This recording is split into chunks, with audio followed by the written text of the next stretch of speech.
It's Friday, August 21st. I'm Lucie Steiner. And I'm Sam Seder. Which of these stories will you be talking about today?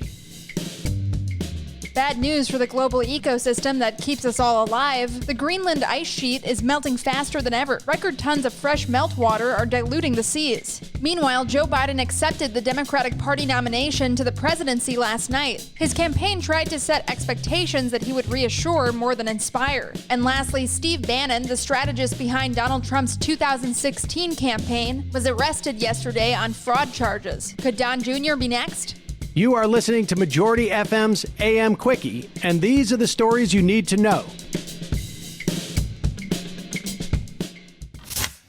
A study published yesterday says the Greenland Ice Sheet lost a record amount of mass last year, all due to climate change. The ice melted at an astonishing rate of 1 million tons per minute, for a total of 532 billion tons. Greenland's fast-melting ice sheet is reportedly the largest single contributor to sea level rise. The study was published by the journal Nature Communications, Earth and Environment. Researchers based their estimates on data from advanced satellites belonging to NASA. Because the meltwater is freshwater, it dilutes the surrounding seawater, which has an additional effect on global weather patterns. For example, there are 2 simultaneous tropical cyclones forecast to hit the Gulf of Mexico next week. The record ice loss amounts to more than 140 trillion gallons of water. It's more than double the average annual ice loss recorded by NASA satellites since 2003, and it added more than half an inch to global sea levels, a shocking amount for seas to rise in a single year. Before global warming began to spiral out of control, there were some years in the last century when the Greenland sheet actually gained ice. No more. The preceding 2 years before the study period were unusually cold in Greenland, but even then, the sheet still lost ice. Researchers told The Guardian that cold years no longer compensate for hot ones in terms of ice loss, as was the pattern in the past. Among other things, the research means the ice sheet has grown unstable, and without a major drop in carbon emissions, coastal cities will be in greater danger than ever.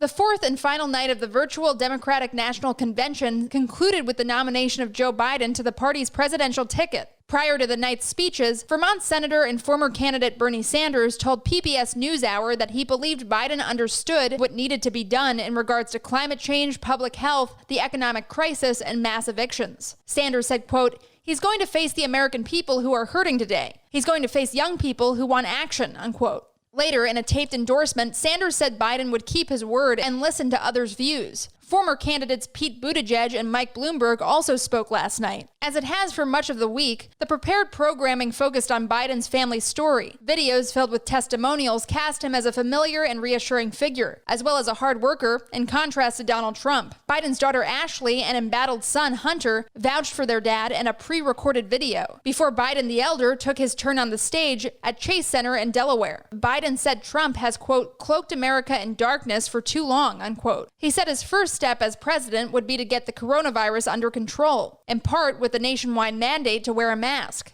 Biden called attention to the recent 3rd anniversary of the Charlottesville, Virginia neo-Nazi rally and said, quote, "At that moment, I knew I had to run. Silence was complicity. In this dark moment, I believe we're poised to make great progress again, that we can find the light once more," unquote.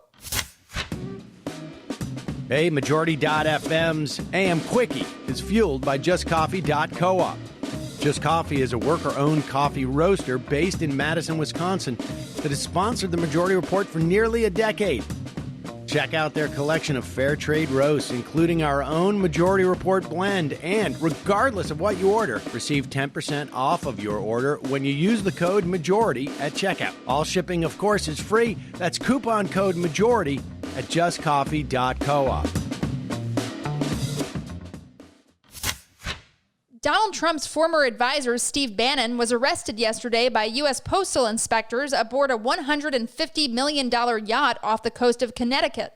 The charges? Mail fraud. The U.S. Coast Guard assisted USPS officers with Bannon's arrest at sea, where he has been for several weeks. During his arraignment in New York, Bannon pleaded not guilty. His bail was repeatedly set at $1.75 million in cash or property, and his bond conditions ban him from travel on private airplanes or boats. Per the New York Times, the yacht Bannon had been living on belonged to an exiled Chinese businessman. According to a federal indictment, Bannon conspired with 3 other men, also charged, to defraud donors of a GoFundMe campaign called We Build the Wall. The money was supposed to be used to build a section of Trump's promised wall on the Mexico border. Instead, Bannon used the money for at least $1 million worth of personal expenses. Those included, in addition to a Range Rover, a small pleasure boat named Warfighter. Bannon, who formerly ran Breitbart News, is the 3rd person who led Trump's 2016 campaign to face criminal charges. Trump's son, Don Jr., promoted Bannon's fraudulent GoFundMe campaign, calling it, as the Times reported, quote, private enterprise at its finest, unquote. Hear, hear.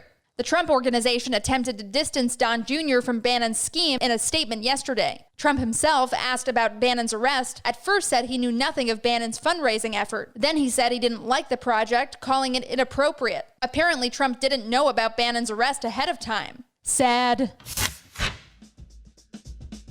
And now for some quicker quickies. Quicker Quickie. A study published yesterday in the Journal of Pediatrics suggests children play a larger role in spreading the coronavirus than was previously understood. Researchers found that some children have high levels of the virus in their airways during the early days of infection, though they may show no symptoms. One of the authors, Alessio Fasano, told the Washington Post that children may be as susceptible as adults to the coronavirus, but not as visibly so. Another reason not to rush back to in-person classes this fall. Another 1.1 million workers filed for unemployment last week, according to the latest numbers from the U.S. Labor Department. On top of that, more than 500,000 freelancers and part-time workers filed for pandemic unemployment assistance. Last week's new unemployment numbers were slightly better, but this week shows that ain't so. How are people supposed to survive during a pandemic with a few $100s in state benefits and little hope for finding work? As Steve Bannon proved, GoFundMe is no solution.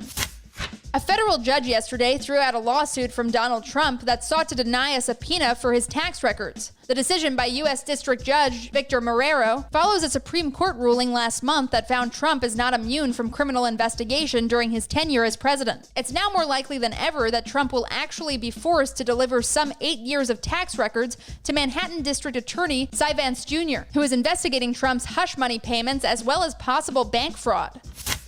At least 2 people have died so far in California's all-out firefighting effort. Fires in the northern and central parts of the state continued to spread, merge, and grow yesterday, consuming 350,000 acres at last count. Homes on the edge of San Jose were evacuated. People in areas where the air is full of smoke and ash were advised to stay indoors, and definitely not go outside to exercise. Firefighters say they are having better luck when the winds die down at night. Good luck out there, folks. Quicker Quickie.